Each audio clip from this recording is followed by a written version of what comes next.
అయితే రోడ్డు విషయంలో మార్చి నెలాఖరికల్లా ఈ 4 రకాల సమస్యలు పరిష్కారం చేస్తామని కలెక్టర్ చెప్పినప్పటికీ ఈవేళ మే నెల పూర్తి వస్తుంది. అయినా సరే కనీసం రోడ్డు సమస్య కూడా పరిష్కారం కాకపోవడంతో ఈ రోడ్డు స్టార్ట్ అయిన తర్వాత అప్పుడు 5-6 సార్లు వీళ్ళు గోలు మాత్రలతో రోగులు తీసుకురావడం, మధ్యలో డెలివరీ రావడం జరుగుతూ ఉంది. మాత్రం వల్ల ఎక్కడ ఏ ప్రమాదం జరుగుతుంది, ఏ ప్రాణం పోతుంది అని పెట్టి భయభక్తులతో వాళ్ళు గిరిజనులు పాప అమాయకంగా ఇబ్బందులు పడుతుంటే మరి ప్రభుత్వం వెంటనే స్పందించాలని, ఏదైతే రోడ్డు గురించి స్పందించిందో అలాగే మిగతా కూడా స్పందించి కంప్లీట్ చేయాలి.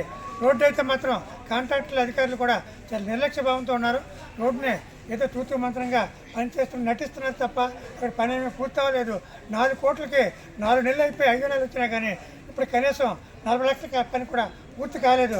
కాబట్టి ఈ వర్షాకాలం వస్తే మళ్ళీ రోడ్లంతా కొట్టుకుపోతుంది, మళ్ళీ బిల్లు శాంక్షన్ చేయాలా, మళ్ళీ కొత్త రోడ్డు శాంక్షన్ ఇవ్వాల్సి వస్తుంది. కాబట్టి వర్షాకాలం రాకముందే ఈ రోడ్లు తత్తరమే పూర్తి చేయాలని చెప్పేసి ఇంజనీరింగ్ అధికారులు కూడా మరి అలాగే మరి కాంట్రాక్టర్ కూడా విజ్ఞప్తి చేస్తున్నాను.